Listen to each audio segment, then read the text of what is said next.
दिसते. आवाज येतोय? Hello,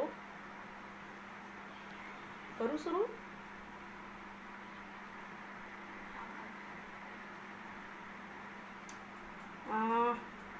good evening. मी मुक्तांचे स्वातंत्र्य आंदोलन या पेजला आज 7 वाजता मी लाईव्ह आले. त्याबद्दल पहिले दिशा, आरती आणि माझे जे काही सहकारी मित्रमैत्रिणी आहेत त्यांनी मला इन्व्हाइट केलं, त्याबद्दल मी प्रथमतः त्यांचे धन्यवाद मानते. आपण बघतोच आहे की कोरोनाच्या काळामध्ये बरेच जर आपण सगळेच जण घरामध्ये आहोत, घरामध्ये राहून आपली फाईट चालू आहे स्वतःची काळजी घेत ह्या विकसित तंत्रज्ञानासोबत आपण जगाशी कॉन्टॅक्टमध्ये आहोत आणि ह्या हे काही जे ऑनलाईन प्रोग्राम्स आपण चालू केले त्याचाच एक माझा भाग आहे. मी सोनाली मस्के, स्वर्णमाला मस्के. खरं तर ह्या पेजला जेव्हा दिशा आणि आरतीनं आणि भोसले सरांनी मला बोलायला सांगितलं त्यावेळेस मला आनंदाचं वाटलं. आनंदाचं यासाठी वाटलं की मी मागची 10 वर्ष फुले शाहू आंबेडकर चळवळीमध्ये काम करते. हे काम करत असताना मी कधीच असं माझ्या जमातीला किंवा माझ्या जातीसाठी असं म्हणून कुठलाही कधी प्रोग्राम केला नाही. आणि कारण मी माझ्या चळवळीमध्ये अशी घडली आहे की स्त्रियांचे प्रश्न हे एका सुट्या पद्धतीने बघायचे नसतात. ते फुले शाहू आंबेडकर चळवळीची देण असते आणि ते एक गुंतागुंतीच्या प्रश्नासोबत आपल्याला हे तत्त्वज्ञान महत्त्वाचं असतं. पण ज्यावेळेस ही पेज इथं आलं आणि मला निश्चितच आनंद झाला की मी कुठल्या बांधावरची आहे. बांधावरची म्हणजे माझं एक्झॅक्ट लोकेशन कुठलं आहे. कारण मी जरी आज सोनाली औरंगाबादला असले तरी पण औरंगाबाद आणि सोनाली हे माझं लोकेशन टेम्पररी लोकेशन आहे. परंतु माझं परमनंट लोकेशन काय असतं, कारण आपण ज्यावेळेस एक स्त्री म्हणून उभं राहतो त्यावेळेस कुठलीही जगातील स्त्री ही स्त्री नसते किंवा ती व्यक्ती नसते, तर ती ज्या वातावरणात घडलेली असते त्या वातावरणाची ती एक अपत्य असते आणि निश्चितच ती त्यातून घडलेली असते.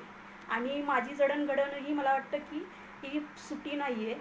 मी त्या बांधावरली आहे की मी एका ग्रामीण कुटुंबात गावातून येते जिथं माझ्या आईवडील शेती करतात. थोडीफार शेती आहे.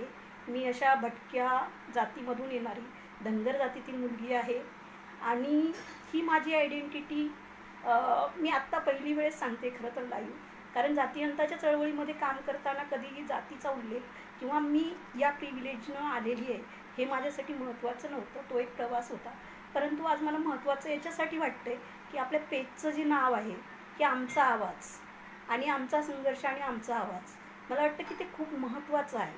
कारण आपण बघतो की एक स्त्री ही सुटी नसते. मी तुम्हाला सांगितलं तिच्यासोबत तिचं प्रदेश असतो, जग असतं, भारत असतो, महाराष्ट्र असतो,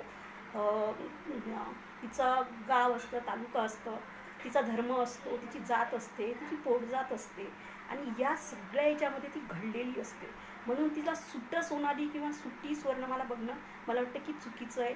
आणि मला ते खूप महत्त्वाचं वाटतं की मी कुठल्या काळामध्ये घडलेली आहे. आणि त्यासाठी मला या पेजचं खरंच धन्यवाद द्यावं वाटतं. कारण कुठलीही व्यक्ती एका काळाची अपत्य असतं, एका परिस्थितीचं अपत्य असतं, ती सुटी नसते.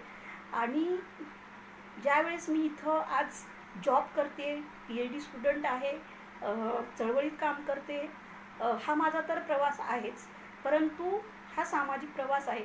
परंतु मी माझा स्वतःचा जो प्रवास आहे की माझ्या घरापासून सुरू केलेला तो निश्चितच माझ्यासाठी संघर्षमय होता.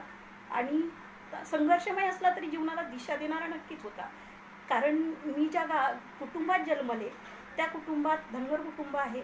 जरी माझी जात काही अंशी स्थायी झालेली असेल, काही अंशी उत्पादनाची साधनं या जातीच्या हाती आलेली असतील, गावगाड्यामध्ये ही जात स्थायी झालेली असेल, काही ठिकाणी डॉमिनंट पिझट कास्ट असेल, काही ठिकाणी पॉलिटिकली सुधारलेली असेल, काही ठिकाणी गावगाड्याचं वर्चस्व असेल, परंतु हा एक भाग झाला. कारण घरामध्ये पॉलिटिकल वातावरण असणं, घरामध्ये जात जमीन असणं किंवा घरामधील घराची स्थिती चांगली असणं हे एका स्त्रीसाठी इतकंसं महत्त्वाचं नसतं. कारण ती जमीनही तिची होणारी नसती, ते पॉलिटिकलही तिच्या लग्नानंतर तिचं नसतं. ह्या सगळ्या गोष्टी खूप गुंतागुंतीच्या आहे. म्हणून माझी आयडेंटिटी कितीही स्थायी कुटुंबातून जरी आलेली असली तरी तितकी माझ्या प्रवासाला महत्त्वाची नाही. कारण तो माझा संघर्ष स्त्री म्हणून असलेला वेगळाच आहे. म्हणून मला वाटतं की प्रत्येक मुलगी कुठल्या बांधावरून बोलते ते महत्त्वाचं आहे. मी ज्या कुटुंबात राहते, ज्या समाजात राहते तिथं बालविवाहाचे प्रश्न आहेत. मी तुम्हाला हे सांगू इच्छिते की मी आज तुम्हाला एक प्राध्यापक म्हणून किंवा एक रिसर्च स्टुडंट म्हणून बोलत असेल, परंतु माझा झाला, आरतीचा झाला, दिशाचा झाला, हा जो प्रवास आहे तो 0.0 आहे. म्हणजे आमचा आकडा आहे. परंतु माझ्यासारख्या खूप कमी मुली इथपर्यंत आलेल्या आहेत ज्या की भटक्या जाती जमातीतून येतात आणि नाही अशा स्वरूपात आहोत. म्हणून मला, कारण मी ज्या जातीमध्ये राहते, मी ज्या समाजामध्ये राहते, तिथं आज माझ्या बहिणीचं लग्नही 9वीत होतं, माझ्या बहिणीचं लग्न 7वीत होतं. तिला पती कसा हवा आहे, तिला हुंडा द्यायचा आहे का नाही, तिला शिक्षण घ्यायचं आहे का नाही, किंवा तिला कुठं कुणाशी बोलायचं आहे का नाही, हे महत्त्वाचं तिच्यासाठी नसतं. तिचा यामध्ये काहीही चॉईस नसतो. तिनं कुणासोबत मैत्री करायची, तिनं कुणासोबत बोलायचं हे तिला कुठलाही चॉईस नाही. म्हणून आपण व्यक्ती स्वातंत्र्याच्या संकल्पना बघताना स्त्री ही माझ्यासाठी तरी पूर्णतः स्वातंत्र्य झाली अशी नाही आहे. म्हणून माझं ते बाण माझ्यासाठी निश्चितच महत्त्वाचं आहे. मी ग्रॅज्युएशन माझं गावातच झाले, कळमनुरीला झालं. त्यानंतर इथं PGला आले. PGला आल्याच्यानंतर मी MPhil झालं माझं. मी इतिहासमध्ये नेट सेट आहे. वुमेन स्टडीमध्ये नेट आहे. आता मी सध्या PhD करते. परंतु हे सगळ्या डिग्र्या आणि कमावते पण हे नक्कीच कुठल्याही प्रिव्हिलेजनं आलेलं नाही आहे. ते प्रिव्हिलेज असू शकतात की लिबरल आईवडील भेटले, शिक्षणाचं महत्त्व त्यांना कळलं आणि तिथपर्यंत त्यांनी शिकवलं आणि मला संधी दिली. संधी यासाठी दिली की त्यांना माहिती होतं की हिला आवड आहे आणि ही लग्नासाठी नाही म्हणणारी आहे, म्हणून ही संधी भेटलेली आहे. ज्यावेळेस आपण ठामपणे सांगतो की मला लग्नामध्ये सध्या इंटरेस्ट नाही, म्हणून तो पर्याय माझ्यासाठी खुला होतो. तो शिक्षण मला चॉईस म्हणून भेटलेला आहे की ना की मुलासोबत मला शिक्षण द्यावं असं कुणाचंही माझ्या घरात इच्छा नव्हती. ते मी निवडलेला रिव्हॉल्युशनरी पर्याय होता. कारण ज्यावेळेस मी MAला इथं आले तर MAचं शिक्षण माझ्यासाठी घ्यायचंच नव्हतं मला, म्हणजे घरच्यांना द्यायचंच नव्हतं. तर त्यावेळेस मी म्हटलं की मी औरंगाबादला जाऊन भांडी घासेल, काहीतरी करेल आणि माझं शिक्षण करेल. त्यावेळेस आईवडिलांना कळालं की ही आपलं ऐकत नाही आणि आपण हिला पाठवावं. तेव्हा कुठंतरी मित्राकर्मी माझे ॲडमिशन झाले आणि मग इथं आल्याच्या नंतरचा जो माझा संघर्ष आहे की आईवडिलांनी नाही म्हटलं शिक्षणासाठी तर त्यांच्याकडे पैसे मागायचे नाही आणि पैसे न मागणं म्हणजे कमवा शिका करणं, स्कॉलरशिप याच्यावरच माझा संघर्ष MPhilपर्यंत चालला आणि त्यानंतर स्कॉलरशिप, फेलोशिप आणि त्यानंतरचा माझा असा संघर्ष आहे. मला हे सांगायचं, हा माझा झाला शैक्षणिक संघर्ष.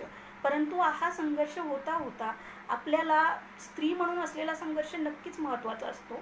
कारण मी जरी आज तुम्हाला इथं लाईव्ह बोलते, औरंगाबादहून बोलते, तर थोडंसं आनंदानं बोलते, हसून बोलते, पण हे खरंच इतकं सहजासहजी झालेलं नाही आहे. कारण ज्यावेळेस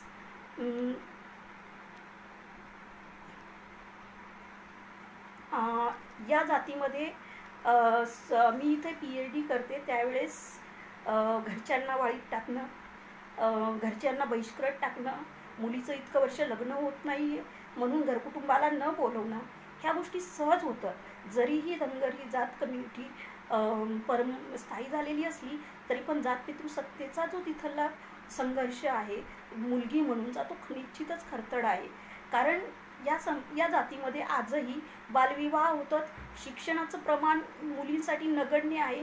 मी माझ्या गावातली पहिली PhD मुलगी आहे. मी माझ्या समाजातली म्हणजे जे पाहुणे आहेत त्यांच्यामध्ये पहिली डॉक्टरेट मुलगी आहे की जी इथपर्यंत आलेली आहे. म्हणून माझं ते स्थान आणि माझी ती स्ट्रगल मला महत्त्वाचा वाटतो. कारण ज्यावेळेस आईवडील शेतकरी असतात आणि मला निश्चितच वाटतं की मला फक्त शिक्षणासाठी म्हणून मी घडलेली नाही. ज्यावेळेस मी 4थी-5वीला जायचं होतं त्यावेळेसच आईनं सांगितलं होतं की जर तुला शिक्षण घ्यायचं असेल तर शेती आणि घराची कामं करावे लागतील, तरच तुला शिक्षण भेटेल. आणि ते निश्चितच मी घेतलेलं ॲक्सेप्टन्स होतं. मला माहिती नव्हतं मला शेतातले कामं येतील का नाही. आणि मागे एक माझा मित्र म्हणत होता की दयानंद की बालपणीच्या आठवणी सांग तुझ्या. पण सांगताना असं वाटलं की खूप काही आहे, कारण म्हशी ओळणं, सरकी लावणं, पेरणी करणं, त्यानंतर गवत काढणं, सगळ्या गोष्टी मला शेतीतल्या कराव्या लागलेल्या आहेत. प्लस माझं कॉलेज किंवा शाळा झाल्याच्या नंतर 4-4:30 वाजता आई शेताला गेलेली असते आणि त्यानंतरचे कपडे आणि धुणं हे माझ्यासाठी शिक्षणासाठी मला वाटतं की ग्रॅज्युएशनपर्यंत कंपल्सरी राहिलेलं काम आहे. म्हणून आवाज कुणाचा आहे ते महत्त्वाचं ठरतं. कारण मला शिक्षणाची चॉईस घेताना मला शिक्षण आणि काम हे निश्चितच करावं लागलं. आणि मला त्याचं कधीही हे वाटत नाही की मी आज विचार करते की मी ज्या कामं केलेली आहे तर ती मी आहे का. कारण आज ते कामं करायची शेतीतली गरज नाही पडत, परंतु निश्चितच मला आनंद आहे.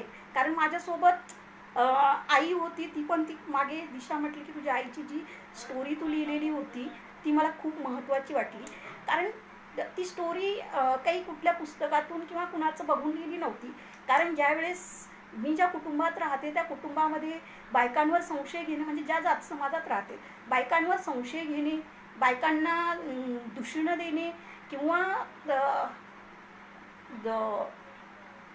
त्यांना मारहाण करणे हे निश्चितच सामान्य आहे. मी माझ्या घरच्या पप्पांना, आईला मारलेलं आणि तिचं निघलेलं रक्त कुत्र्याने खाल्लेलं बघितलेलं आहे.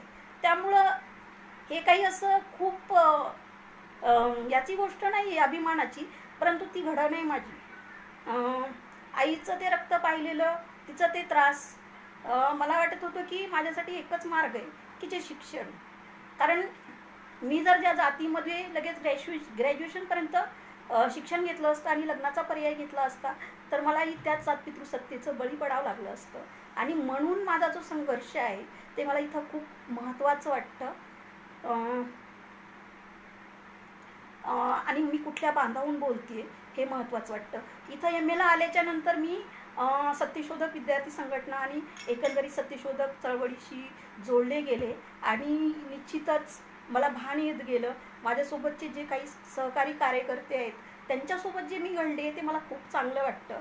कारण मी जी घडले तर मी फक्त माझा भटका समाज म्हणून त्यांना डेव्हलप करायचं म्हणून मी घडले नाही, किंवा माझी धनगर जात घडवायची म्हणून मी घडले नाही चळवळीच्या पातळीवर. तर भारतातलं शोषण हे सगळ्या स्त्रियांचं आहे.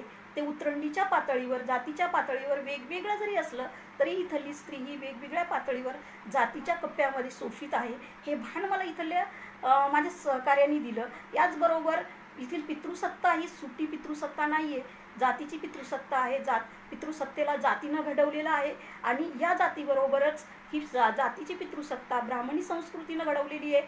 हे भान मला इथल्या चळवळीनं दिलं. म्हणून मी जे बोलते ते एकेरी कधीच नाही. कारण माझे प्रश्न हे जात वर्ग आणि जात वर्ग आणि पितृसत्ता याच्या गुंतागुंतीच्या काळात घडलेले येतं. हे मला नक्कीच चळवळीनं दिलेलं भान आहे आणि ते माझ्या अभ्यासानं थोडंफार मी अवगत केलेलं आहे. म्हणून मी या पेजचा आवाज मला खूप महत्त्वाचा वाटतं. कारण आम्ही ज्या कुटुंबामध्ये राहतो, आम्ही ज्या समाजामध्ये राहतो तिथलचे आमचं स्ट्रगल खूप महत्त्वाचं आहे. मी तुम्हाला सांगितलं की मागे एक पेपर केला होता की मी आमच्या समाजामधल्या स्त्रिया किती शिक्षणदार येतात.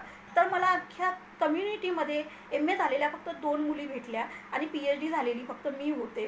ज्यावेळेस मी पेपर प्रेझेंट करत होते मला आनंद होत नव्हता, कारण मी विचार करत होते की 0.0 ही पर्सेंटेज माझ्या मैत्रिणींची नाही आहे. तर निश्चितच हे जे माझं बांध आहे ते खूप स्ट्रगल आहे, ते खूप महत्त्वाचं आहे आणि माझ्यासारख्या स्ट्रगल करून मुलींनी इथं यायला पाहिजे आणि घडायला पाहिजे, हे माझ्यासाठी महत्त्वाचं आहे. म्हणून मला वाटतं की माझा जो प्रवास आहे फक्त सुटा सोनाली म्हणून नाही आहे. ती ज्या भटक्या जात जमातीतून येते, तिचं तिच्या वडिलांसोबतचं, तिच्या भावासोबतचं आणि तिच्या जातीतल्या बंधूसोबतचं असलेलं स्ट्रगल, त्यांना विरोध करत शिक्षण घेणं, त्यानंतर लग्नाचे प्रश्न असो, मला जातीत लग्न करायचं नाही आहे, मला कुणासोबत लग्न करायचं याचा माझा संघर्ष असो, किंवा शिक्षणामध्ये मला माझं माझं करिअर कशात घडवायचं आहे हे ठामपणे सांगणं इतकं सोपं नाही आहे. म्हणून मला माझी ती घरची असलेली स्ट्रगलची दिशा आणि अर्थी म्हटलं की तू सांगायला पाहिजे. मला हेच सांगायचं आहे की आम्ही ज्या अवकाशात घडलो त्या सुट्यानाही घडलो. आमचा जो प्रवास आहे तो निश्चितच अवघड आहे. कारण कुठलीही मुलगी मी तुम्हाला पहिलं सांगितलं पॉलिटिकल प्रिव्हिलेज असू दे, जातीचे प्रिव्हिलेज असू दे किंवा कुठलेही प्रिव्हिलेज असू दे, परंतु ते एका स्त्रीला सहजासहजी भेटत नाहीत जितके तिथल्या घरातल्या पुरुषाला भेटतात. आणि मलाही त्या प्रिव्हिलेज न भेटता मी इथपर्यंत संघर्ष केलेला आहे. परंतु मी तुम्हाला हे सांगू इच्छिते की जसं मी तुम्हाला सांगितलं की मी ज्या कम्युनिटीमधून येते भटक्या जमातीमधून, त्या कम्युनिटीचा जर आपण विचार केला तर मागे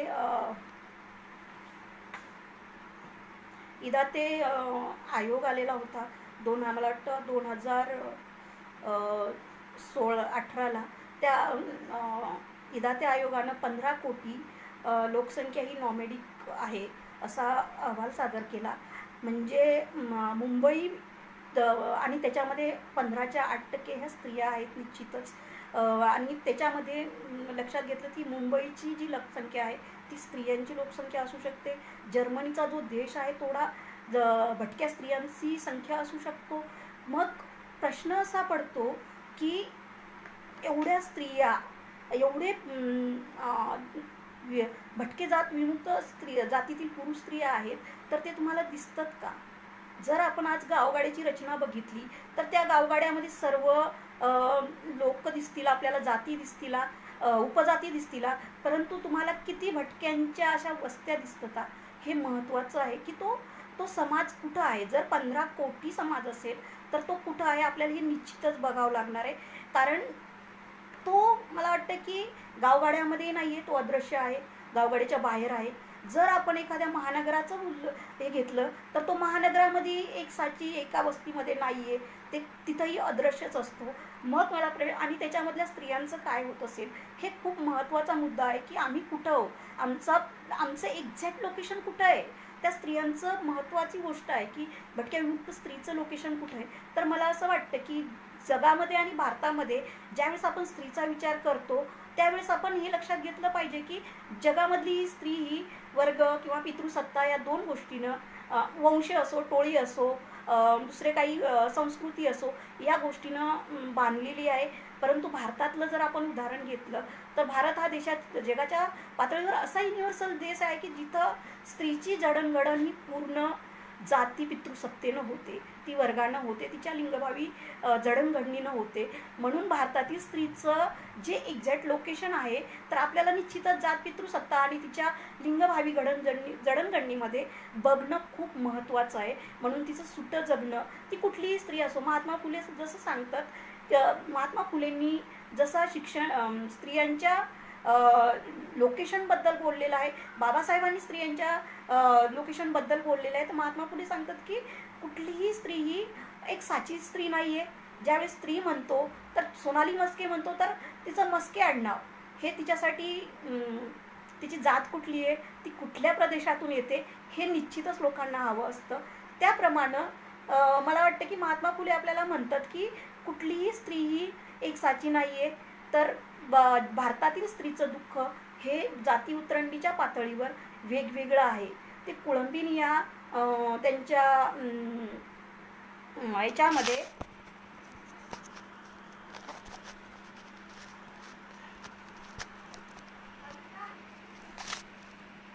त्यांच्या कुळंबिनी या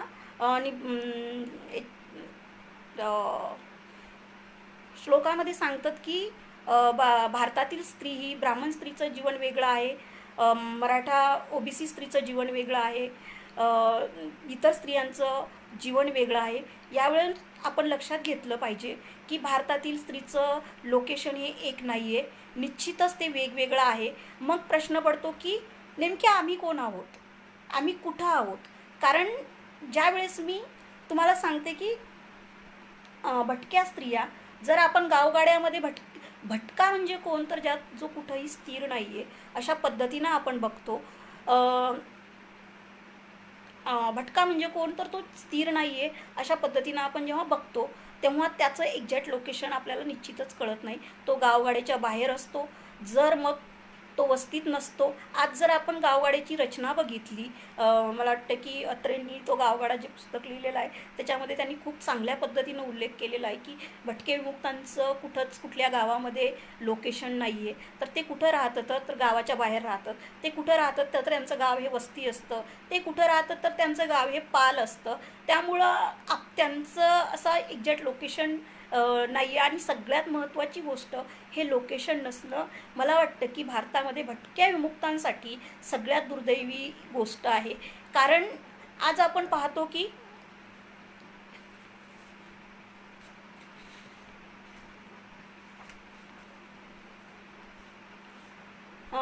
ज्यावेळेस आपण मानवी अधिकाराची गोष्ट करतो ते महत्त्वाचं का आहे, कारण मानवी अधिकाराची आपण ज्यावेळेस गोष्ट करतो तर राज्यघटनेने आपल्याला ज्यावेळेस मूलभूत अधिकार दिले त्या राज्यघटनेमध्ये आपल्याला अन्न, वस्त्र, निवारा, शिक्षण, आरोग्य, रस्ते याच्या गोष्टी अधिकार दिलेले आहेत आणि ते आपल्याला मिळायला पाहिजे, हे निश्चितच मानवी अधिकारामध्ये येतं.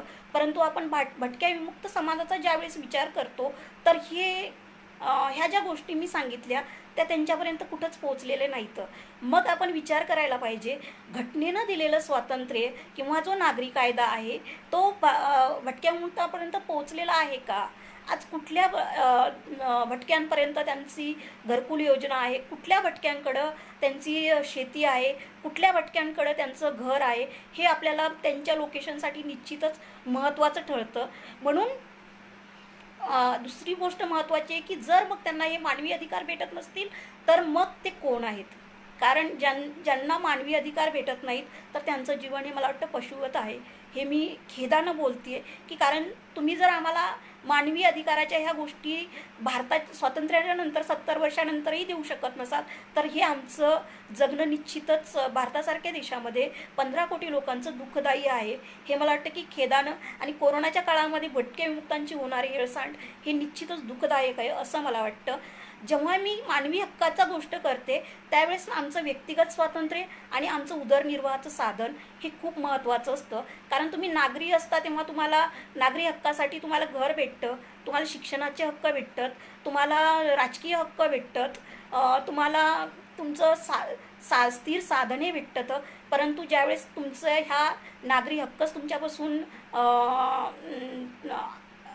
हे करून घेतल्या जात असतील, तुम्हाला मिळत नसतील तर तुमचं नागरीकरण तुम्ही खूप नागरीकरणापासून दूर आहात, तुम्ही अनागरी आहात. आणि हा अनागरी समाज मला वाटतं की आज खूप कोरोना आणि मागच्या महिन्यामध्ये जे वादळ उठलं होतं NPRचं त्याच्यासाठी खूप भरडला जातो आहे.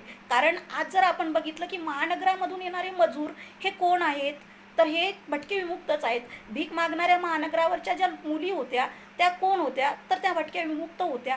तर मग महानगरं बंद झाले तर कोरोनाच्या काळात त्यांचं लोकेशन कुठं असेल, त्यांचे मानवी अधिकार आणि त्यांच्या उदरनिर्वाहाचं साधन. आणि जसे मजूर ज्यांना घर आहे गावगाड्यामध्ये ते घरी परतले, ते परत जाणार नाहीत आहेत यांचा माहिती नाही, पण नेमकं भटक्यांनी या काळामध्ये कुठं जायचं हा मुद्दा येतो. म्हणून आम्हाला नागरी हक्काची लढाई भटक्या स्त्रीसाठी आणि भटक्या पुरुषांसाठी इतर जातीतील स्त्री पुरुषापेक्षा खूप महत्त्वाची आहे.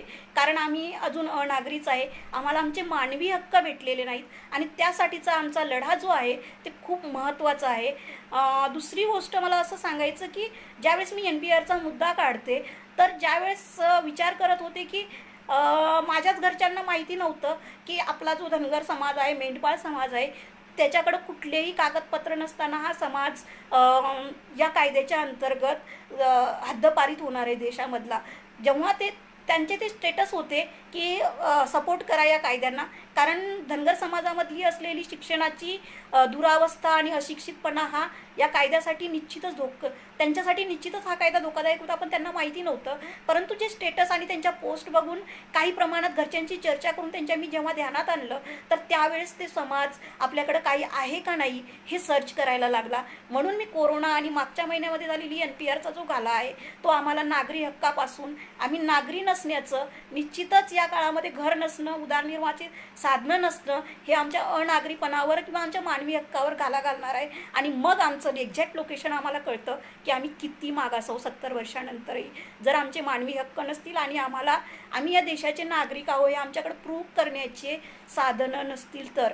मी निश्चितच तुम्हाला हे सांगते की ज्यावेळेस आपण बहुजन स्त्री, दलित, आदिवासी, भटकी स्त्री म्हणतो त्यावेळेस मला हे सांगायचं आहे, मी विधायक चर्चा करते किंवा टीका करते इन्क्लुडिंग मी, तर आपण दलित स्त्री जर बघितली आज, निश्चितच दलित स्त्रीचं दुःख आणि तिचे शोषण हे भटक्या आणि आदिवासी स्त्रीच्या जवळ आहे. परंतु मी या दोन्हीलाही विलग करून पाहते की आज काही प्रमाणात आदिवासी स्त्री नसली तरी पण दलित स्त्रीला नागरी कायद्याचे, ती राजकीय भांडवली कायद्याची मदत घेऊ शकते, शिक्षण घेऊ शकते. परंतु भटकी स्त्री आजही या नागरी कायद्यापासून दूर आहे. तिला कुठलेही हक्क अधिकार नाही आहेत. याचा अर्थ मुळातच ती शिक्षित नाही आहे, ती गावगाड्यात नाही आहे. कालच जर आपण कालचीच घटना बघितली तर शेतीसाठी ज्या पारधी बांधवांचा माझा खून झालेला आहे ती आपल्याला सांगणारी गोष्ट आहे की भारताच्या 70 वर्षाच्या स्वातंत्र्यानंतरही तुम्ही स्थिर राहू शकत नाहीत. तुमच्याकडे साधनं तुमच्याकडे स्वतः येऊ शकत नाही. तुमचे साधनं हे तुम्ही बाळगू शकत नाही. तुमचं स्थिर राहणं हे इतकं आम्हाला पचणारं नाही आहे. म्हणून आम्हाला प्रश्न पडतो की आम्ही माणूस आहेत का नाही. कारण मी स्त्रियांच्या हिंसेचं, ज्यावेळेस पारधी पुरुषांचे 3 खून होतात त्यावेळेस त्या स्त्रियांचं काय होणार. कारण ज्यावेळेस आपण बघतो की पारधी समाजाच्या स्त्रिया असतील, कारण माझ्या गावामध्ये जे आदिवासी आहेत, जे पारधी आहेत, त्या चोरी झाली कापसाची कुणाची तर कोणी बघत नाही की कोणी चोरी केली. माझ्या गावातल्या पारध्यांना आणि आदिवासींना डायरेक्ट आत टाकलं जातं आणि त्यांना तुडवलं जातं. ही माझ्यासाठी मी माझ्या डोळ्यांनी बघलेली गोष्ट आहे की आमच्यावर जो धब्बा लागलेला आहे की आम्ही गुन्हेगारी जातीचे आहेत. कारण ब्रिटिशांनी आमचं जे खतरनाक वर्णन केलेलं आहे की 1872च्या कायद्याने की आम्ही गुन्हेगारी जाती म्हणून आमच्यावर जो कलंक लावलेला आहे. आणि भारत स्वातंत्र्य झाल्याच्या नंतरही आम्ही किती वर्ष स्वातंत्र्य नव्हतो आणि त्याचीच ही गोष्ट आहे की आमच्यावरचा जो कलंक आहे की गुन्हेगाराची मुलं गुन्हेगारच होतात. जरी माझा एखादा पारधी भाऊ शिक्षणासाठी शहरात गेला आणि तो गावाकडे आला आणि आमच्या गावात जर चोरी झाली तर निश्चितच त्याला उचललं जातं. का उचललं जातं? त्याचं शिक्षण किंवा त्याची शिक्षणातून मिळाली त्याला नैतिकता किंवा त्याच्या जातीनं दिलेले त्यांचे गुण हे बघितलेच जात नाही. परंतु त्यांच्यावर जे गुन्हेगारी म्हणून धब्बा बसवलेला आहे तो निश्चितच आम्हाला या काळामध्ये त्रासदायक होणार आहे आणि आमचे मानवी हक्क छिनणार आहे. आणि कालची गोष्ट जी झालेली आहे ती निश्चितच स्वातंत्र्य भारतामध्ये खेददायक आहे असं म्हणावं लागेल. दुसरी गोष्ट, मी ज्यावेळेस पारधी समाजाचा किंवा भटक्या विमुक्त समाजाचा विचार करते तर त्या भटक्या स्त्रियांच्याबद्दलची सगळ्यात महत्त्वाची गोष्ट म्हणजे मला होणारी वाईट गोष्ट वाटते की हिंसा. भारतामध्ये आपण जर कालच प्रश्न निघाला होता, गुगल जर मानलं तर रेपचं जर नाव जरी काढलं तर इथल्या दलित, आदिवासी आणि भटक्या स्त्रियांवर किती रेप झाले तर याची नोंद येते. म्हणजे रेप जर हा शब्द जरी टाकला तर भटकी, आदिवासी आणि दलित स्त्री यांची नोंद येते. म्हणजे आपल्याला हे लोकेशन काय सांगते की इथल्या सर्वात जास्त हिंसाचार हा कुठल्या स्त्रीवर होतो तर या स्त्रीवर होतो. आणि मला वेगळे पण हे सांगायचं या हिंसाचाराचं की ज्यावेळेस भटकी स्त्री गावाबाहेर राहते त्यावेळेस तिच्यावर जे गावातील वर्चस्ववादी जातीतील किंवा पितृसत्ताक मानसिकतेतील लोक असतील हे तिला आपली संपत्ती मानून निश्चितच अन्याय अत्याचार करतात. मागे एक गोष्ट बघितली की 2 पारधी मुली एका शेतकऱ्याकडे शेतीवर कामाला होत्या, त्या पालावर राहत होत्या. त्या शेतकऱ्यांनी तिच्यावर विनयभंग आणि बलात्कार केला त्या स्त्रीवर. परंतु त्या दोघीही मुली काही बोलू शकल्या नाहीत कारण त्यांच्याकडं तिथपर्यंत जा, प्रूफ करा ह्या गोष्टी त्या बोलू शकलेल्या नाहीत. आणि निश्चितच ज्यावेळेस पारधी बायकांवरही हिंसाचार होत होतं, मी कालच सुनीता भोसले मॅडम म्हटलं की हे का आपण ह्याच्यावर काय करू शकतो तर या स्त्रियांवर जे होणारे अत्याचार येतं ते खूप वाईट पद्धतीचे येतं आणि त्यांच्या कायद्यानुसार तिथपर्यंत पोहोचू शकत नाहीत किंवा त्या आपला न्याय मागू शकत नाहीत आणि त्यांच्यावर होणारी हिंसा ही खूप भयानक असते. एकतर घरामधूनही त्यांच्यावर हिंसा होते आणि बाहेरच्या समाजातील जे त्यांच्यावर त्या असुरक्षित असतात ही त्यांच्यावर होणारी हिंसा निश्चितच मला वाटतं की दुःखदायक आहे.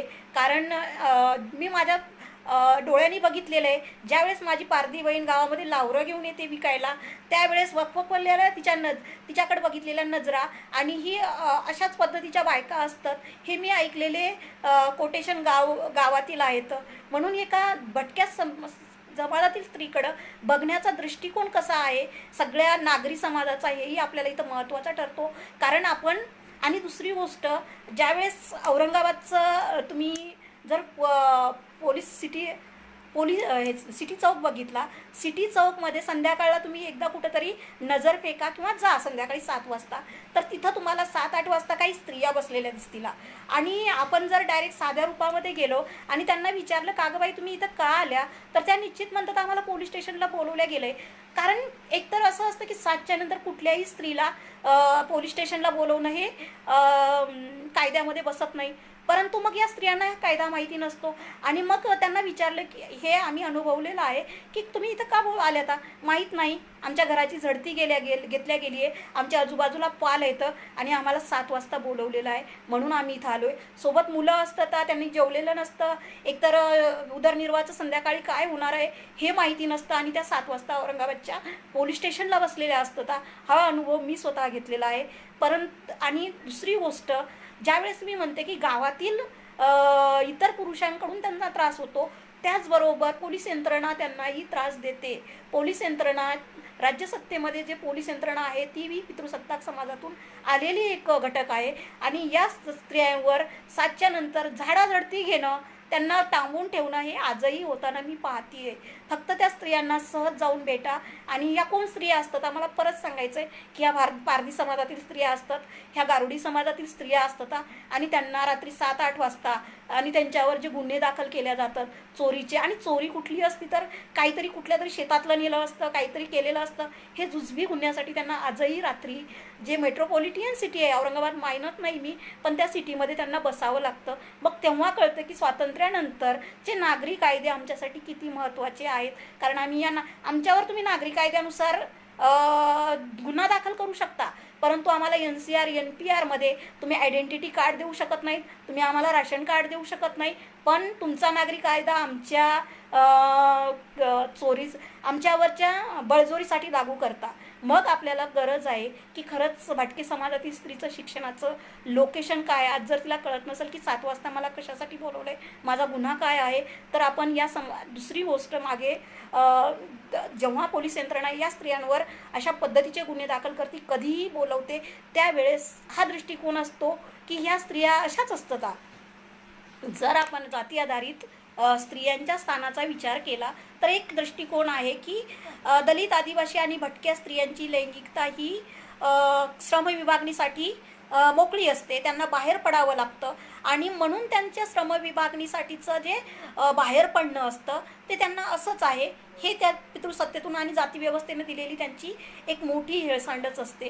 म्हणून आपण स्त्रियांच्या दुःखाचा किंवा स्त्रियांच्या शोषणाचा विचार करतो, तर त्यावेळेस भटकी, आदिवासी आणि दलित स्त्री ही श्रमासाठी जरी खुली असली तरी तिच्यावर या व्यवस्थेतून, बाहेरच्या व्यवस्थेतून होणारे अत्याचार खूप आहेत. आणि ती आजची पारधी स्त्री हिंसेच्या माध्यमातून, निश्चितच पारधी स्त्रीच नाही आहे, कुठलीही स्त्री जी गावामध्ये सुरक्षित नाही, आज तर मी ज्या एक्झॅक्ट लोकेशनला बसलेली तिथं मी सुरक्षित असेल हा नाही आहे. कारण आज ठीक आहे आपण 1 महिना झाला आपण घरामध्ये आहो, पण 1 महिन्याच्या अगोदर आपण भारतातील केसेस बघितल्या व्हायलन्सच्या, तर त्या निश्चित अस्वस्थ होणाऱ्या, ऑनर किलिंग असो किंवा बलात्काराचे केसेस असो.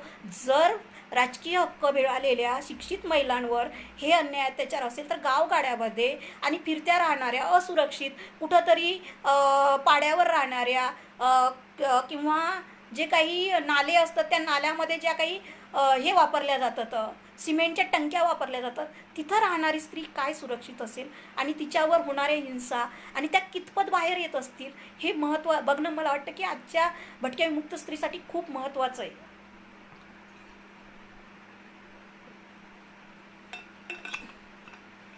दुसरी गोष्ट, ज्यावेळेस मी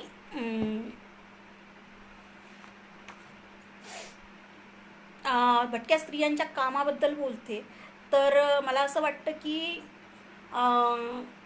जाती व्यवस्थेमध्ये बाबासाहेब म्हणतात की जाती व्यवस्था ही श्रमाचीच नाही तर श्रमिकांची पण विभागणी आहे आणि कुठल्या जातीनं कुठलं काम करायचं आणि कुठल्या जातीतील स्त्रीनं कसं राहायचं हे निश्चितच आज जरी आपण शिक्षण घेतलेले असो जॉबच्या यानं कुठल्या यानं आपले लोकेशन बदलले असतील राहणीमान बदललं असेल परंतु आजही ही श्रम विभागणी जातीनुसारच आहे. आज जर आपण भटक्या स्त्रियांचे काम बघितलं तर ह्या स्त्रिया कुठले कामं करतात ह्या स्त्रिया कुठल्या क्षेत्रात आहेत. मी तुम्हाला परत एकदा सांगते शिक्षणाचा आकडा मी माझ्यापासून सांगते की मी 0.01 आहे 0.0 आहे की मी इथपर्यंत आलेली आहे. तर मग त्या स्त्रिया काय असतील कारण त्यांच्या श्रमाकडे आपण जर बघितलं तर ह्या स्त्रिया कुठले कामं करतात तर मी तुम्हाला सांगितलं पारधी स्त्री लावरं विकते काहीतरी आजूबाजूच्या शेतातले कामं करते त्यानंतर काही स्त्रिया कसरती करतात काही स्त्रिया ज्या वैदू आहेत त्या सुया दाबणं ह्या विकतात काही स्त्रिया कचरा वेचतात काही स्त्रिया भंगार वेचतात. तर हे तिचे जे श्रम आहेत ते निश्चितच असंघटित क्षेत्रामधले श्रम आहेत आणि असंघटित तरी कसं म्हणणं पण हे चुकीचं आहे कारण या श्रमाला मोलच नाही आहे. तिचं हे श्रम हे तिचं पशुवत जीणं ठेवतं कारण ज्यावेळेस आपण कचरा किंवा इतर गोष्टी वेचणाऱ्या स्त्रियांकडे पाहतो तर आपल्याला दुरूनच वाटतं की हे इतक्या घाणीमध्ये का राहत होता तर त्यांचं काय होत असेल हे बघणं खूप महत्त्वाचं आहे. कारण आपण जर बघितलं तर ह्या स्त्रिया ज्यावेळेस आपण वैदू स्त्री बघतो तर ती काय करते गावभर फिरून आपल्या दाबणं सुया ह्या त्या विकते परंतु आपण तिला किती हे देतो. ज्यावेळेस आपण गावामध्ये होते मी त्यावेळेस छोटे कानातले घ्यायची कारण तालुका हा खूप दूरचा होता 7वीपर्यंत आणि जिल्हा तर खूपच दूरचा होता. मग गावामध्ये आलेल्या भिकारणी ज्या होत्या माझ्या बहिणी त्यांच्याकडून जर कानातले घ्यायचे असेल तर मी त्यांना खायची भाकर किंवा डाळ वगैरे असं काहीतरी द्यायचं. परंतु ह्या गोष्टी त्यांचा आत्ता लक्षात येतं की उदरनिर्वाह करणारे आहेत का तर निश्चितच नाही आहे. त्यांचा उदरनिर्वाह हा मानवी पातळीवर नाहीच होत आहे कारण आपण आत्ता बघतोय की जर इथं मग श्रमाची विभागणी ज्यावेळेस मी म्हणते कारण ज्यावेळेस तो पुरुष असो की स्त्री असो त्यांचे जे श्रम आहेत त्यांच्या श्रमानुसार त्यांना मोबदला भेटतच नाही आहे. जर आपण एखादा गोपाळ समाजातला किंवा एखादा भिक्षेकरी बघितला तर तो गावात आला तर त्याला आपण काय देतो गहू तांदूळ देतो आणि ती भिक्षा असतीच की ती मुठभर असती. परंतु तोच जर ब्राह्मण आपल्या घरी आला तर आपण त्याला दक्षिणेच्या स्वरूपात 1000-500 रुपये देतो. मग दोघंही मागणारेच असतात दोघंही भिक्षेकरीच असतात परंतु जातीनुसार दक्षिणेला हा दर्जा आहे. आणि जर माझी वैदू स्त्री काहीतरी विकून मोबदला मागत असेल तर तिला डाळ दिल्या जाते. जर माझा एखादा भिक्षेकरी बंधू तिथं येत असेल तर त्याला थोडीशी डाळ वगैरे देऊन तेही लाचारीच्या पातळीवर मागावी लागती. हा श्रमाचं जे काही हे आहे ते आपण मला वाटतं की निश्चितच भटक्या स्त्रियांसाठी कुठलं आहे ते बघणं गरजेचं आहे. त्यांचे श्रम कुठले आहेत ह्या सगळ्या स्त्रिया असंघटित क्षेत्रामध्ये असंघटित म्हणजे धोक्याच्या असंघटित क्षेत्रामध्ये काम करणारे आहेत. जर आपण बघितलं तर सिग्नलवर ज्या मुली असतात त्या जर तुम्ही सहज बघितलं कारण मी ज्यावेळेस एखाद्या सिग्नलवरून आपण जातो तर तिथं थांबलं आणि त्यांच्या थोडंसं बाहेर गेलं साईडला गेलं तर त्या मुली कुठं जातात बघितलं तर जी काही नाले असतात शहरामध्ये त्या नाल्याच्या साईडला त्यांचे झोपडपट्ट्या असतात. ते झोपडपट्ट्याही कशाच्या अशा बांधलेल्या नसतात त्या कापडाच्या असतात आणि तिथं जर आपण सहज डोकावलं तर त्या मुली कोण असतात तर त्या मुली भटक्या मुली असतात. त्या स्त्रिया कोण असतात तर भटक्या स्त्रिया असतात ना. त्यांच्या कामाचा त्या दिवसभर काय करतात तर फुलं विकतात. त्यांच्या येणाऱ्या जी काही प्रतिष्ठित गाड्या पिक्चरमध्ये आपण बघतो की येणारे जे काही प्रतिष्ठित गाडीमधून AC मधून फिरणारे पुरुष असतात ते पैसे देताना त्यांच्या अंगाला कशा पद्धतीनं हात लावतात किंवा त्यांना किती पैसे देतात त्यांच्या फुलाच्या गुच्छाचं हे पण आपलं बघणं गरजेचं आहे. मला हे सांगायचं आहे की भटकी स्त्री जे काम करते त्या स्त्रीच्या श्रमाला अजिबात मोबदला नाही आहे आणि त्या पुरुषाच्याही श्रमाला हवा तसा मोबदला भटक्या जात जमातीतील उदरनिर्वाहाच्या साधनाला नाही आहे.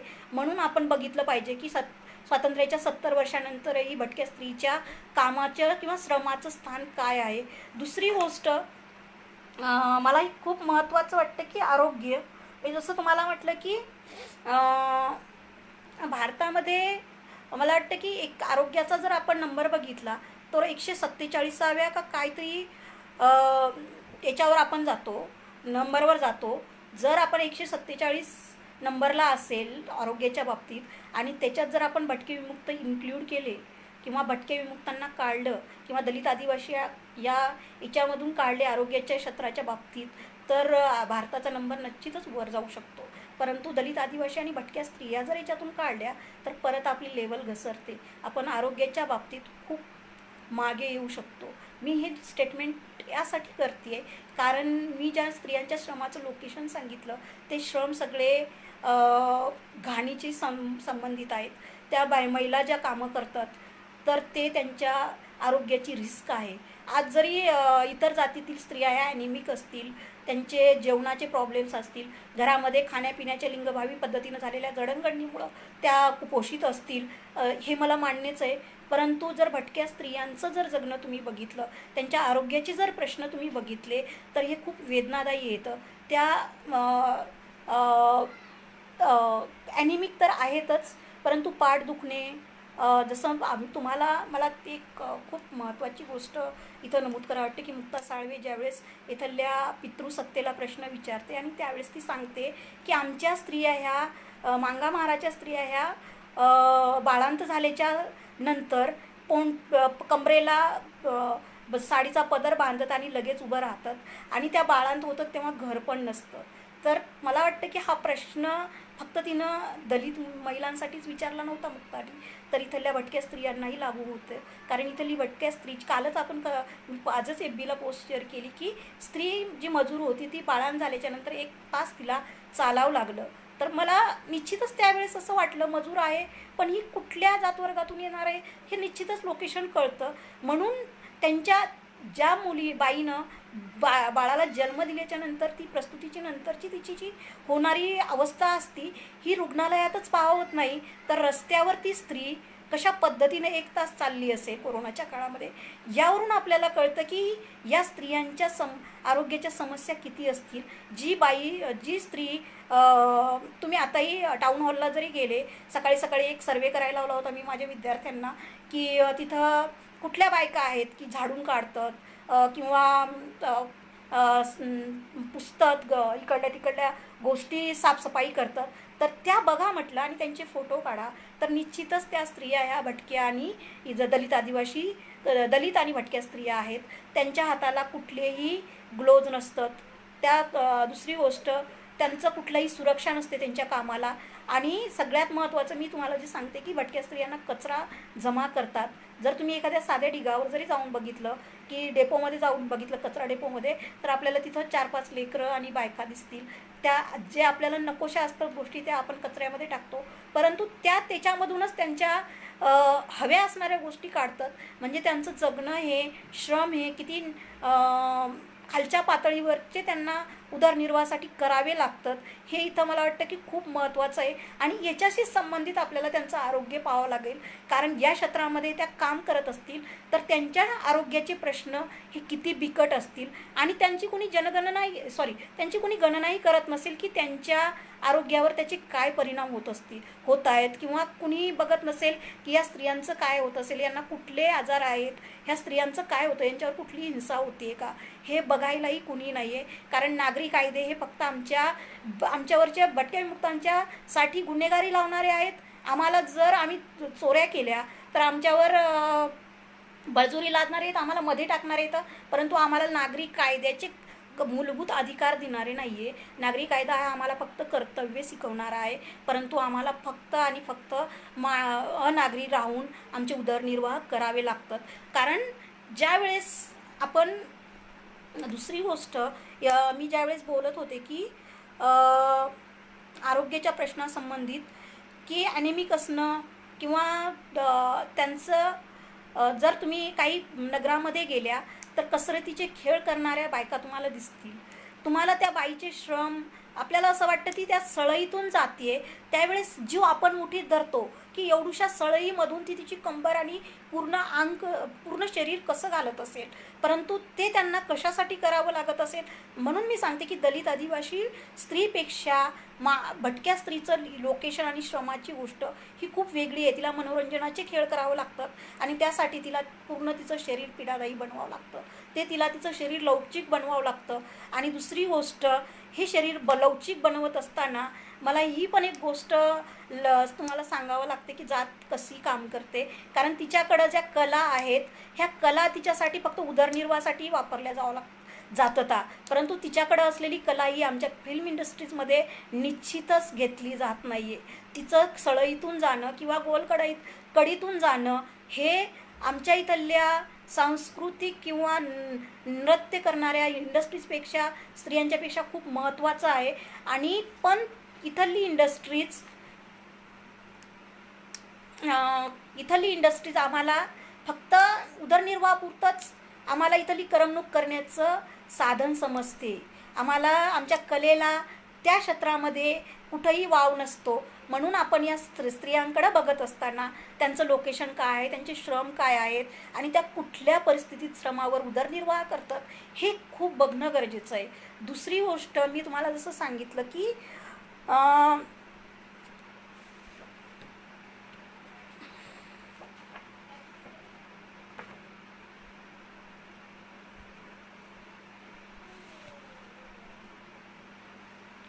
मी तुम्हाला सुरुवातीलाच सांगितलं की महात्मा फुले आणि बाबासाहेबांनी, महात्मा फुले जसं सांगतात की भारतीय स्त्री ही एकच साची एक कप्पे नाही आहे.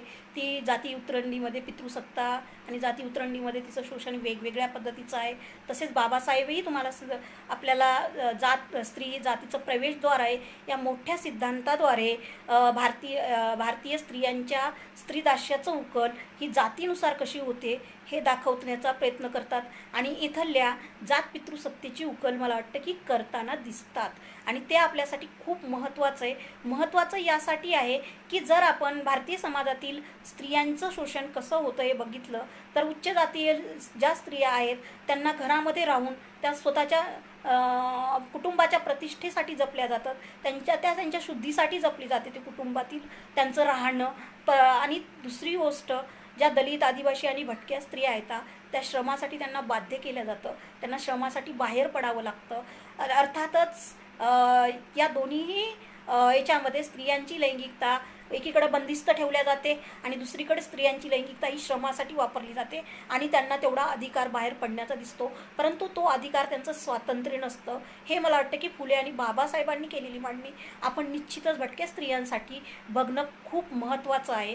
कारण ज्या वेळेस मी एक मुलगी म्हणून तुम्हाला आज या पेजवर बोलते तर माझ्यासहित मी तुम्हाला विधायक टीका करण्याचा मला अधिकार आहे.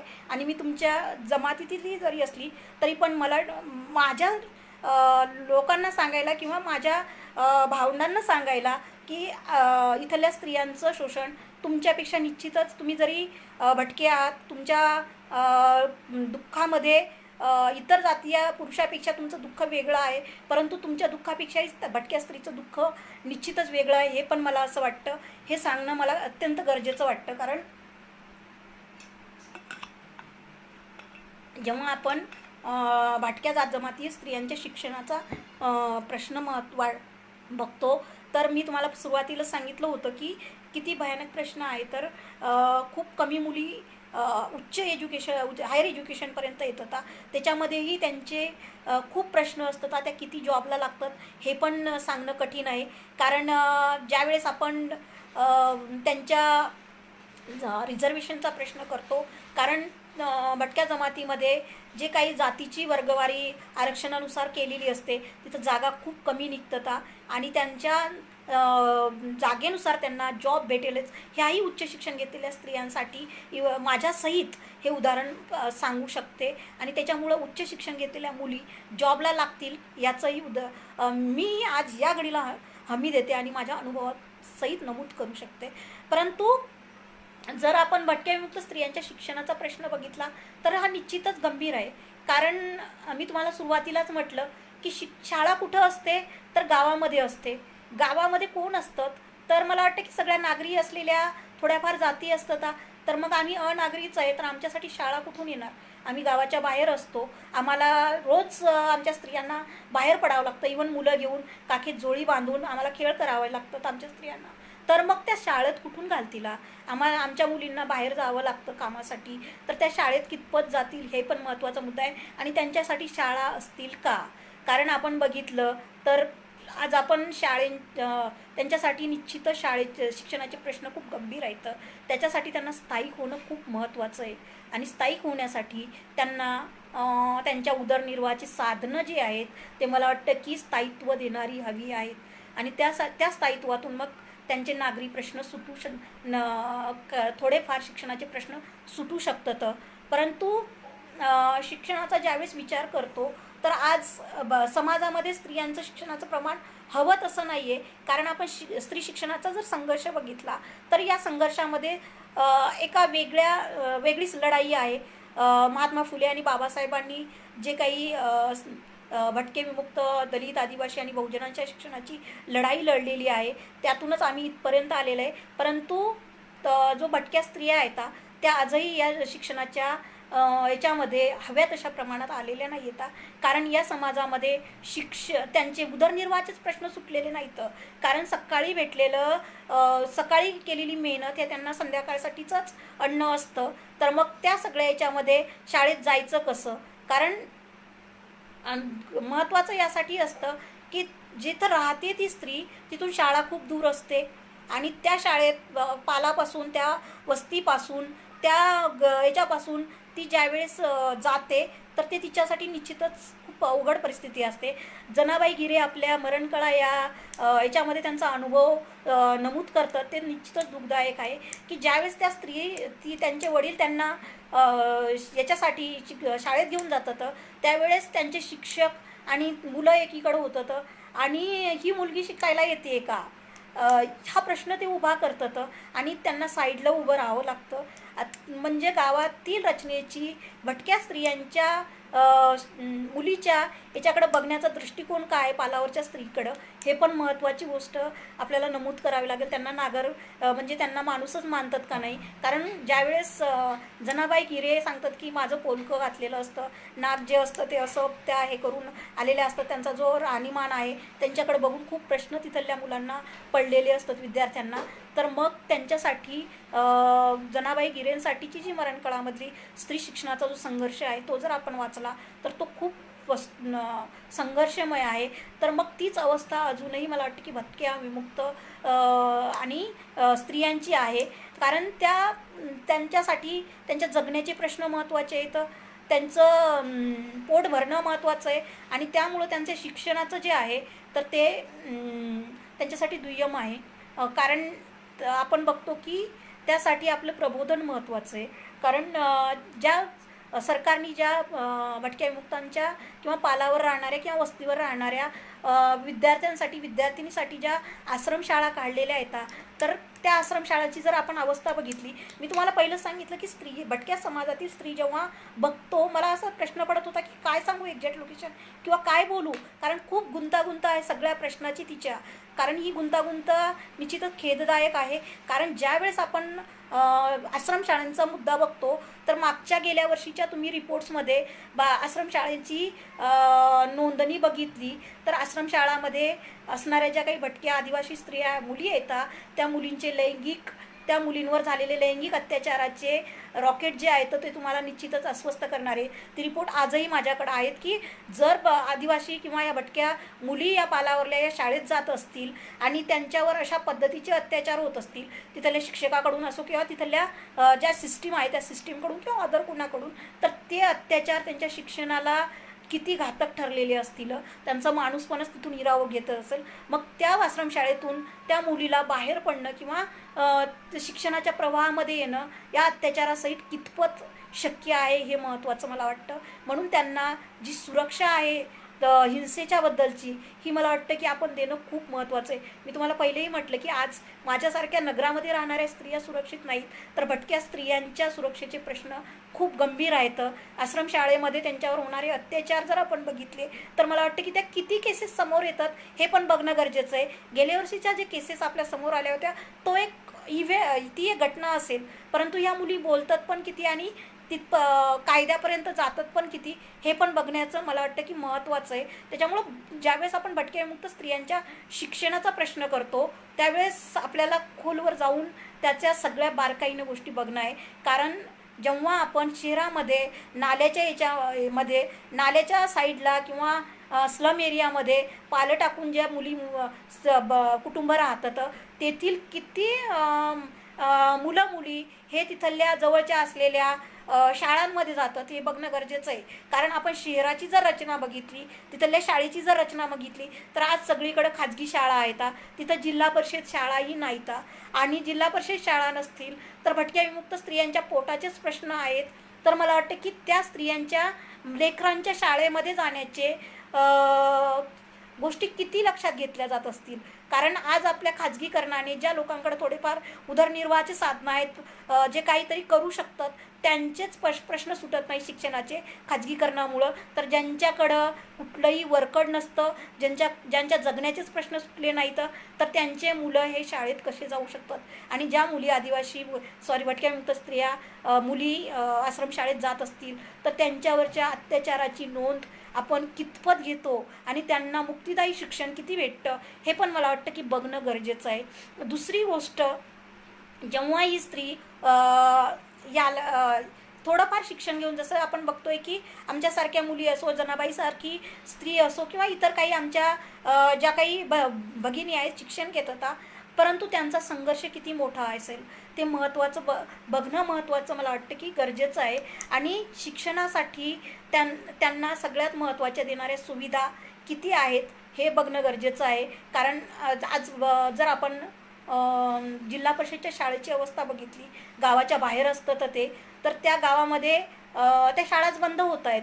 जर पालावून येणाऱ्या मुली जर जिल्हा परिषदच्या शाळेला जाण्यासाठी शक्य असतील तर त्या शाळा बंद झाल्या तर त्या कुठे जाणार आहेत, हा पण एक मला वाटतं की महत्त्वाचा प्रश्न शिक्षणाच्या बाबतीत या मुलींसाठी आपण बघणं गरजेचं आहे. त्यासाठी आपण मला वाटतं की ज्या जिल्हा परिषदच्या शाळा आहेत, आश्रमशाळा आहेत, यांची लढाई मला वाटतं की भटक्या स्त्रियांसाठी, भटक्या मुलांसाठी लावून धरणं खूप गरजेची आहे. आणि त्यांच्या मूलभूत अधिकाराची आपण मांडणी करणं, त्यांच्या उदरनिर्वाहाची, त्यांना मिळणाऱ्या सुरक्षितेची हमी घेणं मला वाटतं की खूप गरजेचं आहे. आणि मुक्तिदायी शिक्षण हे त्यांचा एक मूलभूत अधिकार आहे. ही मागणी आपण शिकलेल्या मुलींनी, आपल्याला शिकलेल्या बंधू भगिनींनी लावून धरणं गरजेचं आहे असं मला वाटतं.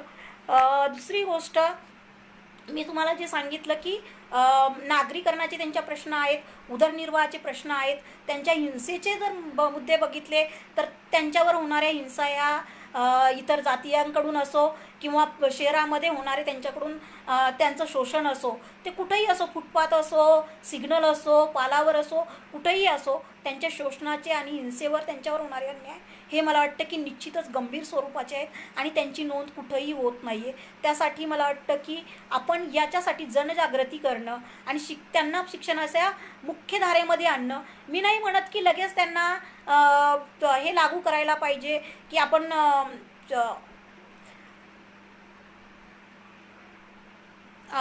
कुठल्या तरी खाजगी शाळेमध्ये टाकायला पाहिजे, हे करायला पाहिजे. यासाठी आपण लावून धरणारा मुद्दा आहे की ज्या काही किलोमीटर वस्ती शाळा आहेत, ज्या आदिवासी शाळा आहेत, ज्या ग्रामपंचायतच्या जवळच्या सरकारी शाळा आहेत, त्यामध्ये ह्या त्या टिकल्या पाहिजे आणि हे मुलं इथं शिकले पाहिजे. आणि ज्या ज्या ठिकाणी भटकंत्या करणारे जे कुटुंब आहेत त्यांना तिथं दाखले मिळणं. कारण आज मेंढपाळ जर आपण बघितलं, या पेजवर मागे डायरेक्ट मेंढपाळ जे बंधू होते त्यांच्या मेंढ्या आणि त्यांचं हे सगळं साधनं हे दाखवत होते कमवण्याचे.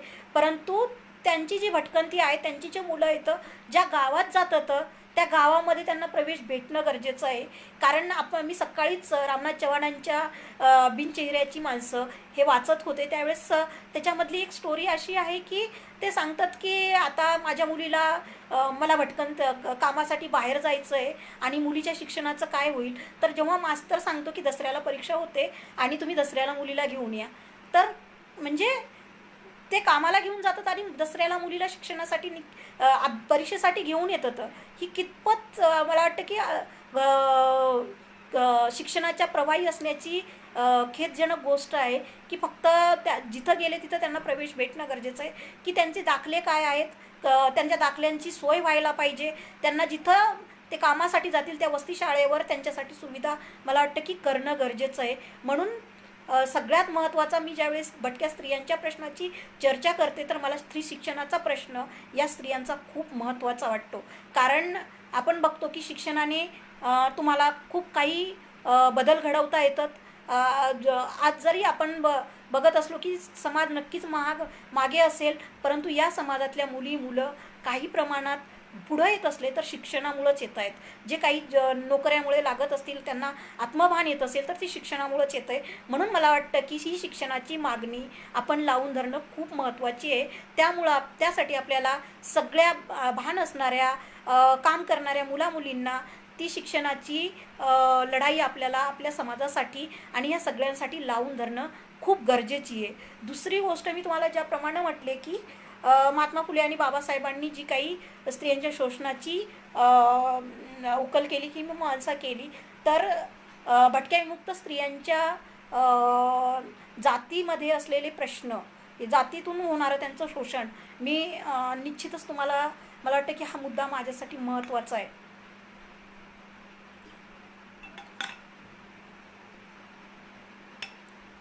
कारण मी तुम्हाला सांगते की मी ज्या धनगर समाजातून येते त्या समाजामध्ये आज स्थायित्व प्राप्त झाल्यामुळं, थोडीफार जमीन आल्यामुळं त्या समाजातील मुलींच्या ऑनरबद्दल, शुद्धीबद्दल जास्त जपवणूक केली जात आहे. त्या समाजातील मुलीला आज जर वर निवडीचा अधिकार मागितला तर तो दिला जात नाही आहे. तर कारण ज्यावेळेस तुमच्याकडे साधनं येतात, ज्यावेळेस तुमच्याकडे प्रतिष्ठा येते, तुम्ही गावामध्ये असता, त्यावेळेस तुमच्या स्त्रियांच्या लैंगिकतेला शुद्धीसाठी खूप महत्त्वाचं जपलं जातं आणि त्यांच्या ऑनरसाठी निश्चितच आपल्याला मुलींना नियंत्रित केलं जातं. आणि आता ज्या स्थायी झालेल्या जमाती आहेत, धनगर असो, वंजारी असो, बंजारा असो किंवा दुसऱ्या जाती असो, या स्त्रियांच्या लैंगिकतेला वेगळ्या पद्धतीनं नियंत्रित केल्या जातं आहे. कारण आणि ती लढाई भटक्या जात जमातीतील सगळ्या स्त्रियांची आहे. जर भटक्या स्त्रिया मी ज्या लोकेशनला आहे त्या समाजामध्ये जात पितृसत्तेचे जे नियम आहेत, आज जरी मी नागरी कायद्यानुसार माझ्या गावामध्ये राहत असेल तरी पण परंपरेने किंवा इथल्या शासन शोषणाच्या संस्थेनं, जाती संस्था जी माझ्यावर लादलेली आहे, पितृसत्ता जी माझ्यावर लादलेली आहे, तर मी त्याची बळी आहे. आज मी माझ्या निर्णयानुसार जरी मी आज एवढी एज्युकेटेड असले तरी पण मला जात पंचायतीचे नियम माझ्यासाठी बाध्य आहेत. माझं शिक्षण घेणं, माझं लग्न न होणं किंवा मी इतका वेळ अविवाहित राहणं हे माझ्या जात बांधवांसाठी निश्चितच धोकादायक आहे. आणि मी माझ्या गावात बघते की एवढा मोठा समाज असतो, पण त्या समाजामध्ये माझं लग्न झालेलं नाही म्हणून आईवडिलांना टोमणे देणारे, माझं लग्न झालेलं नाही म्हणून माझ्या आईवडिलांना जो काही तुम्हाला एक घटना सांगते की आमच्याकडे महादेवाचा भंडारा केला जातो. आईबाबांनी खूप मोठा भंडारा केला, अन्नदान करण्याचा प्रयत्न करतो दरवर्षी. परंतु त्या भंडाऱ्यासाठी जे काही अन्न तयार केलं होतं तर त्या भंडाऱ्याला कुणीही आलेलं नव्हतं. आणि कारण हेच होतं की तुमची मुलगी अशा पद्धतीनं बोलते, अशा पद्धतीनं राहते, इकडं गावाकडं येत नाही आणि निश्चितच तिचं जे काही राहणं आहे तर ते आपल्या जात पंचायतीला आणि आपल्या समाजाला हे पटणारं नाही आहे. म्हणून आम्ही तुमच्या कुठल्याच ज्या ह्या आहेत सण तुमचे जे काही कार्यक्रम येतं त्याला आम्ही येऊ शकत नाही. हे माझ्या जात कम्युनिटीने मला बहिष्कृत करण्याचं मी मागील 2-4 वर्षाखालीच बघितलेलं आहे. जास्त दूर जाण्याच्या गोष्टी नाही येतात. त्यावेळेस खूप वाईट वाटलं होतं की मी आज एक PhD स्कॉलर आहे, चळवळीत मला भान आहे, परंतु मी माझ्या घरी जाऊन बघते तर त्या दिवशी आमच्याकडचं पूर्ण अन्न हे आम्हाला जनावराला चारावं लागलं होतं. कोणीही आमच्याकडं माझ्यामुळं, मी घरी गेल्यामुळं, आणि आम्ही इतकं खेदाची गोष्ट वाटत होती की आमचे जे 2-3 घरं होते तेवढेच जेवलो आणि बाकीचं अन्न सगळं गुरांना टाकावं लागलं होतं. तर हे कशामुळं होतं तर आजही या समाजामध्ये मुलीवर असलेले बंधनं, हे मुलगी जर शिकली, मुलगी जर वेगळी बोलू लागली, वेगळ्या तुमच्या जगण्याचे प्रश्न मांडू लागली, तुमच्या जात जमातीचं ऐकत नसेल, तर हे तुम्हाला भेडसावणारं आहे. आणि ही बहिष्कृती खूप वाईट असतं. कारण मी ज्यावेळेस माझ्या आईवडिलांना, मी जर औरंगाबादमध्ये असते तर सांगू शकले असते की तेवढं काही नसतं, तुम्ही लक्ष देऊ नका. परंतु मी गावामध्ये जाते आणि मी ते अनुभवते की 3 कुटुंब जेवलेले आहेत एवढ्या अन्नावर, आणि बाकीचं सगळं अन्न बाहेर फेकून द्यावं लागतं आणि घराच्या बाहेर कुणीही येत नसतं. मला वाटतं की ही जात पितृसत्तेची बहिष्कृती ही सगळ्यात वाईट गोष्ट भटक्या जात जमातीमध्ये असेल, ते स्थायी झालेले असो किंवा कुठलीही असो. जर आपण, आणि जे काही अस्थिर आहेत भटके, त्यांच्याही जात पंचायतीनं तिथल्या स्त्रियांना आजही बंदिस्त केलेलं आहे. आपण जर जात पंचायतीची रचना बघितली तर ही भटक्यांची जातीची अवस्था बघितली तर मी फक्त सुट्ट्या पद्धतीनं हा प्रश्न बघत नाही आहे. मी तुम्हाला तेव्हाच सांगितलं होतं की भारतातील स्त्री ही निश्चितच एक फक्त सुट्टी जातीची आहे असं बघता येणार नाही, तर ती सगळ्या जातीच्या रचनेमध्ये उभी राहते. कारण आपण बघतो की भारतातील जातीच्या जात आणि स्त्रियांच्या प्रश्नाचे जर मुद्दे बघितले तर ब्राह्मण स्त्री ही तिच्या लैंगिकतेच्या शुद्धीसाठी जपली जाते. उच्च जातीय स्त्री ही तिच्या शुद्धीसाठी जपली जाते. त्यांना घरामध्ये डांबून ठेवल्या जातं. आणि त्याप्रमाणे ज्या खालच्या जातीतील स्त्रिया आहेत त्यांना श्रमासाठी बाहेर पडल्या जातं. परंतु त्यांचं, मागेच मी तुम्हाला सांगितलं की त्यांचं स्वातंत्र्य फक्त श्रमासाठी असतं, परंतु त्यांच्यावर लैंगिक बंधनं जात जमाती कायद्याने खूप आहेत. ब्राह्मणी पितृसत्ता जर आपण बघितली, आणि हे सगळं फक्त जात जमाती याच्यात नाही बघता येणार, कारण भारतातली पितृसत्ता ही फक्त पितृसत्ता, सुटी पितृसत्ता नाही आहे. कारण भारतातली पितृसत्ता ही येथील जातीय आणि सांस्कृतिक रचनेत घडलेली आहे. कारण इथली सांस्कृतिक रचना कुठली आहे तर मला वाटतं की ब्राह्मणी संस्कृतीने घडलेली रचना आहे. म्हणून जातीच्या रचनेमध्ये ब्राह्मण स्त्री असो, मराठा स्त्री असो, ओबीसी स्त्री असो, किंवा भटकी स्त्री असो, किंवा मग दलित आदिवासी स्त्री असो, ही ब्राह्मणी पितृसत्तेच्या रचनेमध्ये घडलेली असते. आणि तिचं शोषण ह्या ब्राह्मणी पितृसत्तेच्या रचनेमध्ये एकत्र वेगवेगळ्या पद्धतीनं होतं. म्हणून भटकी स्त्री जी आहे तिची जी रचना आहे ती जरी वेगळी असली, तिचे कायदे जरी वेगळे असले, तर मग मी लगेच तुमच्या जात बांधवावर किंवा माझ्या भटक्या समाजावर या अवस्थेत असणाऱ्यावर टीका करणार नाही. कारण टीका यासाठी करणार नाही की तुम्हाला अजून तुमच्या निर्वाहाचेच प्रश्न सुटलेले नाहीत, जर तुमच्या नागरीकरणाचेच प्रश्न सुटले नाहीत, तुमच्या स्थिरतेचेच प्रश्न सुटले नाहीत, तुमच्याकडे स्थायित्व येण्याचेच प्रश्न सुटले नाहीत, ते प्रश्न, मी नाही म्हणत की हे प्रश्न सुटताना तुम्ही स्त्रियांच्या शोषणाकडे बघू नका. निश्चितच मी तुम्हाला इथं हे सांगू शकते की याला तुमच्या जातीतील पितृसत्ता संबंधित आहे, परंतु ही सगळी पितृसत्ता आपल्याला फक्त भटक्या जात जमातीतील पुरुषांवर टाकून चालणार नाही, तर येथल्या ब्राह्मणी पितृसत्तेच्या रचनेमधील भटक्या स्त्रियांचे शोषण आपल्याला बघावेच लागेल. आणि ती एक सांस्कृतिक रचना आहे, यामध्ये आपल्याला निश्चित बघणं गरजेचं आहे. कारण आपण सर्व भटक्या जमातीचे कायदे जर बघितले तर हे कायदे स्त्रियांना निश्चितच वेदनादायी देणारे आहेत. कारण आपण बघितलं तर या समाजामध्ये बऱ्यापैकी सगळ्या जातीमध्ये बालविवाह होतात. बालविवाह जात पंचायतीनुसार होतात. विवाहाचं वय हे जात पंचायतीनं ठरवलेलं आहे. त्या जात पंचायतीमध्ये पंचामध्ये अजूनही एकही स्त्री नसते. ती सर्व पंच समिती जे काही हे आहे, निर्णय आहे, तर ते तिथली पुरुष घेत होतं. नागरी समाजामध्ये न्याय हा त्यांच्या याच्यानुसार होतो, आपल्या राज्यघटनेनुसार होतो. या स्त्रियांना न्यायनिवाडा करण्याचे अधिकार राज्यघटनेने भेटलेले आहेत, परंतु ते खरं तर त्यांच्यानुसार समाजामध्ये त्याचं पालन होत नाही. ही स्त्री जात पंचायतीच्या कायद्याने आजही बांधलेली आहे. आणि हे जात पंचायतीचे कायदे मला वाटतं की सगळ्यात मोठं स्त्रियांसाठी असलेलं शोषणाचं कारण आहे. कारण मी ज्यावेळेस शोषणाचे कारण शोधायला जाते तर निश्चितच मला वाटतं की इथं याचे शोषणाचे कारण इथल्या जात आणि पितृसत्तेमध्ये आहेत.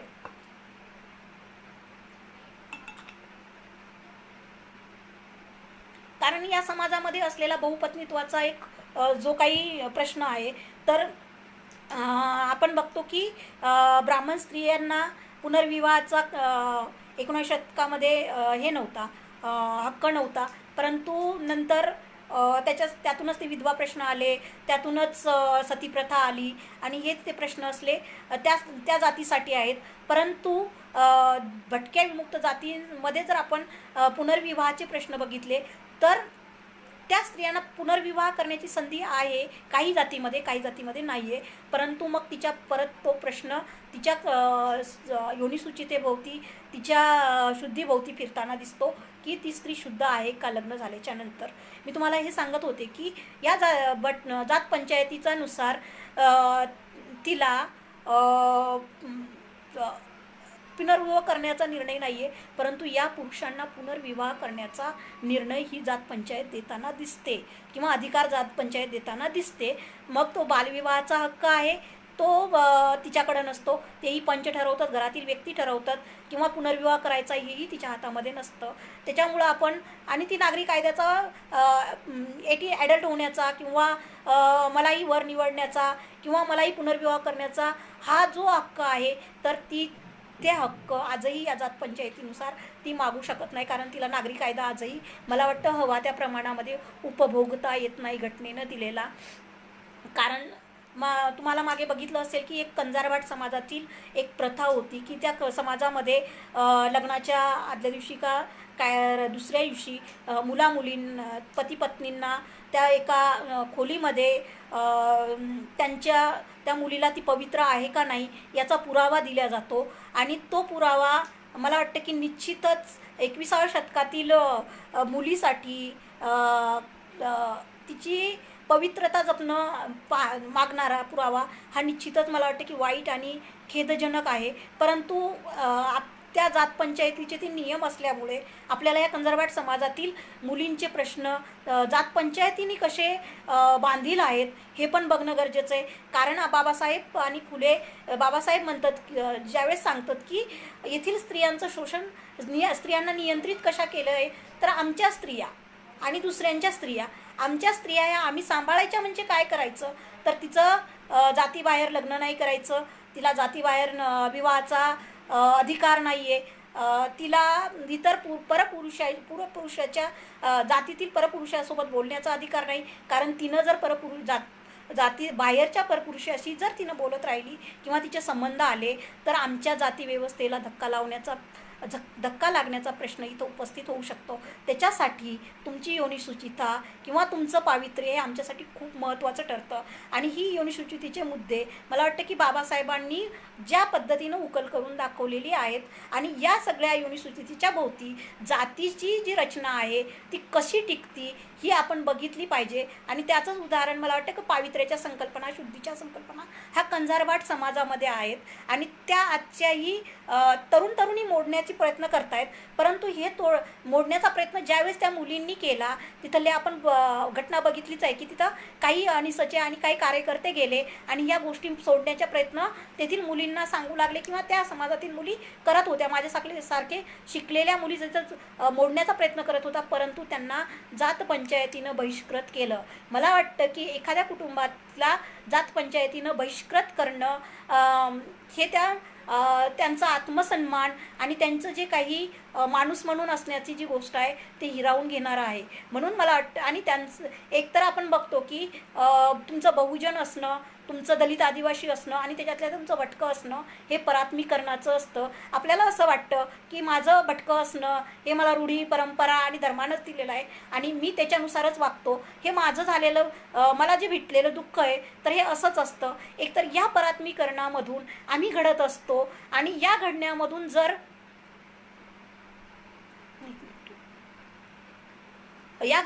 जर आम्हाला अशा पद्धतीच्या प्रथा परंपरांना सामोरं जावं लागत असेल तर निश्चितच हे दुःखदायक आहे. आणि मला वाटतं की ह्या सगळ्या गोष्टी आपल्याला जात पंचायतीचे कायदे, न्यायनिवाड्याचे कायदे ह्या स्त्रियांच्यासाठीचे आहेत, हे आपण तोडणं गरजेचं आहे. या गोष्टी आपल्या शिकलेल्या तरुणांनी याच्यामध्ये प्रबोधन करणं गरजेचं आहे. आणि मी तुम्हाला यासाठी सांगते की यामध्ये आपल्याला मूळ घालावं लागणार आहे तर फक्त जात पंचायतीच्या याच्यावर नाही तर भारतीय समाजामध्ये जी काही जात आणि पितृसत्तेची जडणघडण झालेली आहे त्याच्यावर आपल्याला घालावं लागणार आहे. स्त्रियांचं शोषण कुठल्या मुद्द्यांवर होतं? स्त्रियांच्या लैंगिकतेवरून होतं, तिच्या उत्पादनाच्या श्रमावरून पुनरुत्पादनावरून होतं, तिच्या श्रमावरून होतं, तिच्या नियंत्रित करण्यावरून होतं. ह्या सगळ्या गोष्टींवर आपल्याला विचार करावा लागेल, प्रबोधन घडवावं लागेल आणि त्या सगळ्या रचनेमध्ये आपल्याला जात पंचायतीच्या कायद्यांना मला वाटतं की बघावं लागेल आणि त्याची प्रबोधनाची लढाई मला वाटतं की करावं लागेल. आणि याशिवाय आपल्याला भटक्या जात समाजातील स्त्रियांच्या शोषणाचा बिमोड करणं शक्य नाही आहे. कारण नागरीकरणाचे प्रश्न असो, तुमच्या मानवी हक्काचे प्रश्न असो, तुमच्या उदरनिर्वाहाचे प्रश्न असो, तुमच्या शिक्षणाचे प्रश्न असो, तुमच्या मानवी हक्काचे प्रश्न असो, हे तुमच्या जातीमध्ये गुंडाळलेले आहेत. तुमचं भटकं असणं आणि भटक्या समाज म्हणून तुमचं केलेलं परात्मीकरण असणं हे आपल्याला सगळ्यात अगोदर मोडणं गरजेचं आहे. कारण तुम्हाला या समाजामध्ये असलेले धार्मिक रूढी, प्रथा, परंपरा आपल्याला वाटतं की आपल्याला ह्या अशाच चालत आलेल्या आहेत आणि आम्ही असेच आहेत आणि हा आमच्यावर झालेला अन्याय नाही आहे. मी सकाळीच डिस्कशन करताना म्हणत होते की शेतकरी किंवा विद्यार्थी आत्महत्या करतात, मग भटक्या विमुक्तांच्या स्त्रिया किंवा भटक्या विमुक्तांचे पुरुष कुठं आत्महत्या करताना का दिसत नाहीत? त्यावेळेस मी असं म्हणत नाही की शेतकरी आत्महत्या ह्या वेगळ्या आहेत आणि भटक्या विमुक्त स्त्रिया आत्महत्या का करत नाहीत हा माझ्यासाठी महत्त्वाचा प्रश्न होता. कारण ज्यावेळेस तुमची शेतकरी जेव्हा आत्महत्या करतो तर त्यावेळेस त्याच्या जगण्याचे प्रश्न असतात, मुलीच्या हुंड्याचे प्रश्न असतात, त्याच्या डिग्निटीचे, त्याच्या स्वाभिमानाचे प्रश्न असतात. परंतु विद्यार्थ्यांची त्यांनी मिळवलं ज्ञान असेल, जर त्यांना जॉब लागत नसेल तर त्यांचा स्वाभिमान ठेचाळला जातो. परंतु आणि त्याच्यातूनच ह्या आत्महत्या होताना आपल्याला दिसतात. मग जर आपण भटक्या विमुक्तांच्या स्वाभिमानाकडे बघितलं तर त्यांच्यामध्ये असलेली गोम आपल्याला लक्षात येतं की जातीनं त्यांचं जे प्राथमिकरण केलेलं आहे, त्यांचा जो स्वाभिमान आहे, ह्या स्वाभिमानच त्यांच्याकडे दिलेला नाही आहे. त्यांच्यामध्ये जे काही हे सगळं चालत आहे आणि मी असाच आहे हे त्यांचं जे दुःख आहे त्याची जाणीव न करू देणं, मला वाटतं की इथल्या जाती व्यवस्थेचं सगळ्यात मोठं त्यांचं केलेलं निर्बुद्धीकरण इथल्या जाती व्यवस्थेनं आहे. आणि ती उखडून फेकणं, त्यांच्यामध्ये ती स्वाभिमानाची जाणीव घडून आणून देणं मला वाटतं की प्रबोधनाच्या माध्यमातून खूप महत्त्वाची आहे.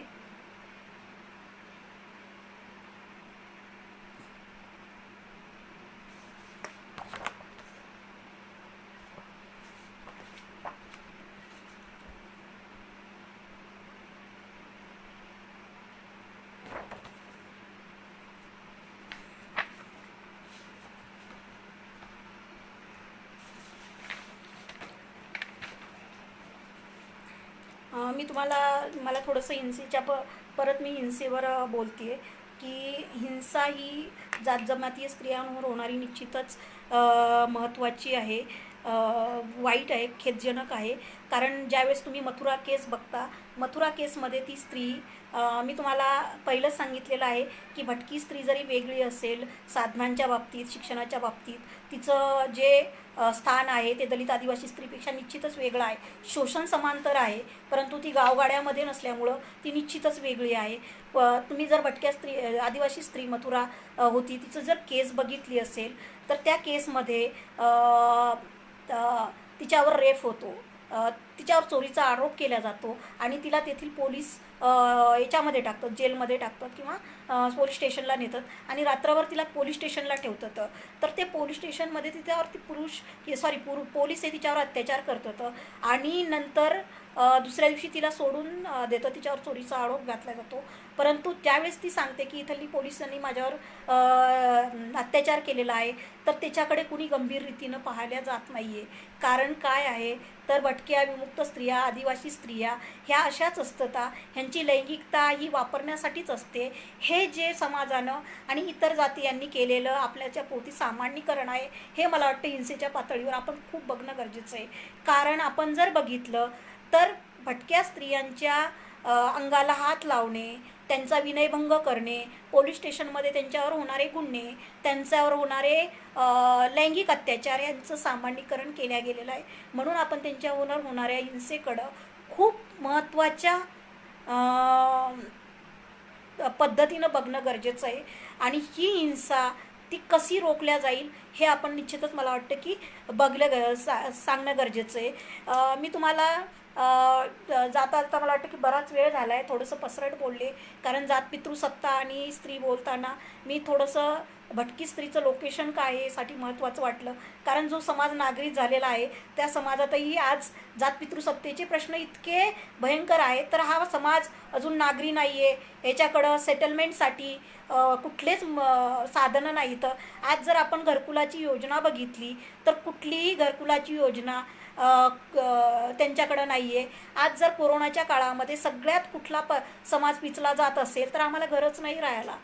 वर्क फ्रॉम होम आम्ही कुठून करणार आहे? जर आम्हाला घरच नसेल तर वर्क फ्रॉम होम आम्ही कुठून करणार आहे? आज आम्हाला मेंढ्याच ओळावं लागत असतील, शेतातच राहावं लागणार, तर आमचं वर्क फ्रॉम होम कुठून होणार आहे जर घरच नसेल? तर मला वाटतं की या काळामध्येही सगळ्यात जास्त बिकट प्रश्न कुणाचे येतं तर भटक्या जाट विमुक्त पुरुषांचे आहेत, स्त्रियांचे आहेत, कारण त्यांना राहण्याचे घर नाही आहे, त्यांना कुठल्याही ते नागरी अधिकार त्यांना नाही येतं, शिक्षण नाही आहे, स्थिर साधनं नाहीत. आणि हे जे मुद्दे आहेत तर हे सगळे मुद्दे त्यांचं मानवी हक्काचं हनन करणारे येतं. म्हणून आपली लढाई, परत मला तुम्हाला एक सांगायचं, वेळ भरपूर झालेला आहे, आपली लढाई आपण आज मी तुम्हाला सांगते की सुट्ट्या पद्धतीनं बघता येणार नाही.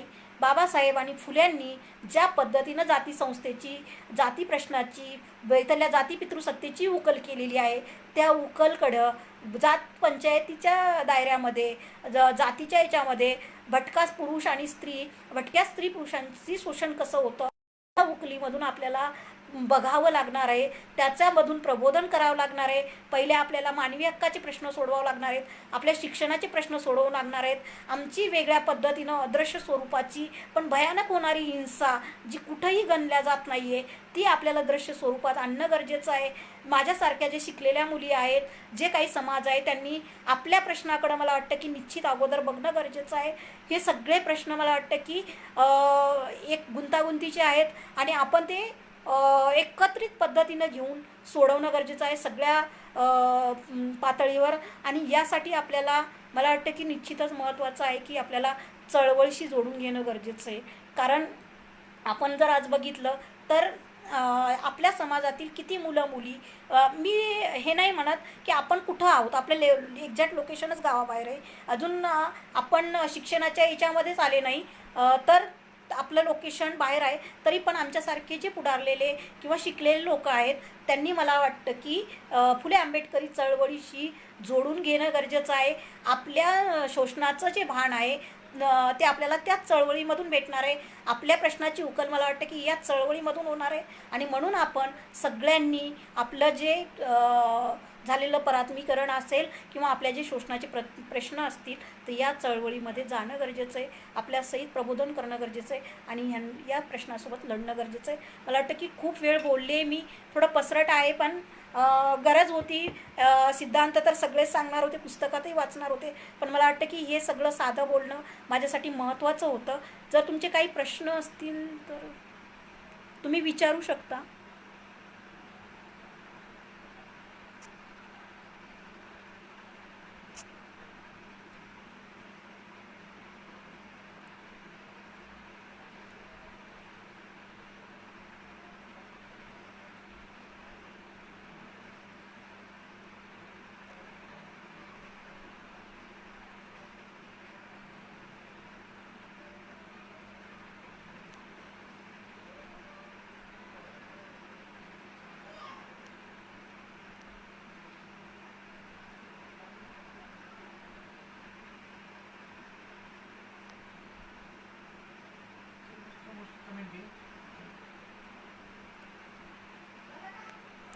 मला वाटतं काही प्रश्न नाही आहेत, कुणाचे तुम्ही केलेल्या कमेंट्सच आहेत. तर मला वाटतं की मी इथं थांबते, बराच वेळ झालेला आहे. ओके, प्रश्न दिसत आहेत का तुम्हाला काही? मला तर याच्यावर दिसत नाही.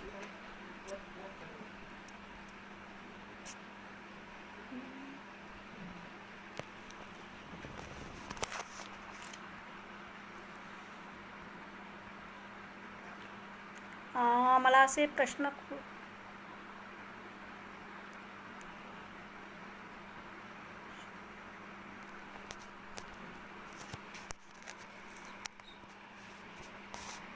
आदिवासी शाळेमध्ये आश्रमशाळेमध्ये प्रमाणात शोषण होते.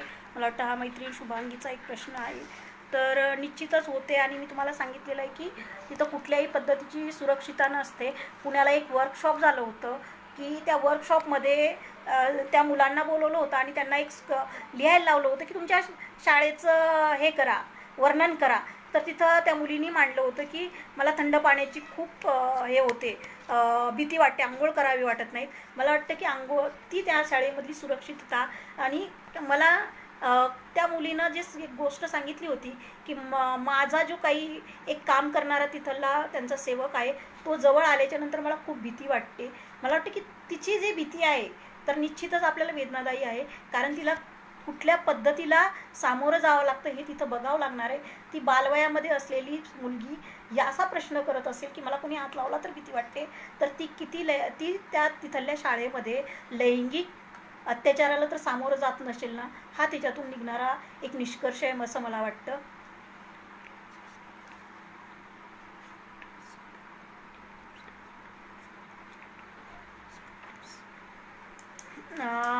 एक दिशाचा एक प्रश्न आहे की sexual harassment workplace guidelines and applicable to the nomadic women.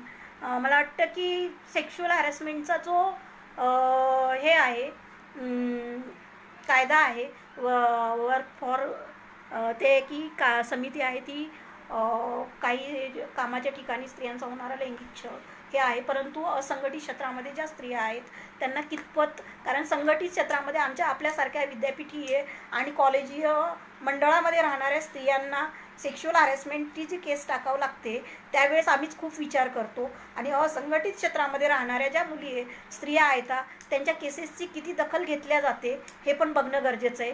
कारण पारधी स्त्रीनं केलेल्या कंप्लेंटची जर पोलीस स्टेशनला दखल घेतल्या जात नसेल तर तिच्या हा कायदा कितपत संरक्षण करेल हे पण महत्त्वाचं आहे. म्हणून मला वाटतं की आपण सगळ्यात महत्त्वाचं या कायद्यासाठी कायदा तर स्ट्रॉंग आहेच, परंतु त्यासाठी आपण त्यांची जाणीव घडवणं गरजेचं आहे आणि त्या प्रश्नासाठी आपण त्यांच्यात प्रबोधन करणं आणि वेळोवेळी मी तुम्हाला हे सांगत होते की जसं मी पोलीस स्टेशनला जाऊन बघत होते की कसं काय त्या स्त्रिया अशा यावेळी असतात, तसं मला वाटतं की आपण प्रत्येक पोलीस स्टेशनला जाऊन ह्या नोंदी घेणं, ह्या कुठं असतात का, असं कधी घडतं का आणि यांना रात्री बोलवल्या जातं का, मला वाटतं की हे आपण गरजेचं आहे बघणं आणि त्यांचं सेक्शुअल हॅरॅसमेंट कुठं होते या बाबतीत मला वाटतं की आपण गाव पातळीवर आणि शहर पातळीवर आणि पोलीस स्टेशनमध्ये या सगळ्या गोष्टीमध्ये आपण एक लक्ष घालून काम करण्याची गरज आहे. कारण हा हिंसेचा प्रश्न खूप इतर स्त्रियांपेक्षा मला वाटतं की अवघड आणि त्यांचं दमन करणारा आहे.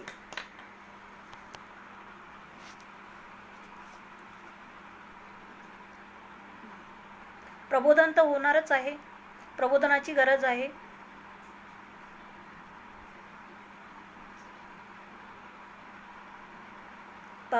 फुले आंबेडकरी चळवळीशी जोडून घेणं महत्त्वाचंच आहे मोहिते सर, त्याशिवाय आपल्याला पर्यायच नाही आहे. कारण बाबासाहेबांनी आणि फुलेंनी जे आर्टिक्युलेशन केले ते आपल्यासाठी खूप महत्त्वाचं आहे, त्यासाठी आपल्याला त्या चळवळीशी जोडून घ्यावंच लागणार आहे. भटक्याचं भटकणं संपवण्यासाठी उपजीविका सोडून इतर एक हे आहे, तर मला वाटतं की निश्चितच त्यासाठी आपल्याला आपले स्थायी साधनं शोधणं गरजेचं आहे. हे स्थायी साधनं आपल्याला लगेच भेटणारे नाही आहेत, कारण तुम्हाला जर बघितलं तुम्हाला घरकुलच भेटत नाही, तुम्हाला राशन कार्ड भेटत नाही, तुम्हाला एक महत्त्वाचा मुद्दा आहे की तुम्हाला मतदान करण्यासाठी तुम्हाला आयडेंटिटी कार्ड तुमचं भेटू शकतं, पण तुम्हाला तुमचं राशन कार्ड भेटू शकत नाही. कारण राजकीय हक्कासाठी तुम्हाला त्यांच्या राजकारणासाठी तुम्हाला तुमची गरज आहे, परंतु तुम्हाला राशन कार्ड कोरोनाच्या काळामध्ये सगळ्यात महत्त्वाची गोष्ट आहे की जी राशनाची व्यवस्था केलेली आहे, तर या पुरुषांना आणि या स्त्रियांना राशन भेटलं असेल का, तर निश्चितच भेटलं नसेल, कारण राशन कार्डच नाही आहे ना. तुमच्याकडं आयडेंटिटी कार्ड आहे, वोटर कार्ड, कारण तुम्हाला मतदानासाठी यांना गरज आहे, परंतु राशन कार्डची गरज नाही. मला वाटतं की ह्या लढाया छोट्या छोट्या गोष्टी आहेत, राशन कार्डच्या असो, घरकुलाच्या गोष्टी असो, गावरान जमिनीच्या साधनांच्या गोष्टी असो, आपल्याला या छोट्या छोट्या हिंसेचे छोटे छोटे प्रश्न असो स्त्रियांचे, हे आपल्याला बघावं लागणार आहेत आणि या पातळीवर मला वाटतं की आपल्याला काम करावं लागणार आहे.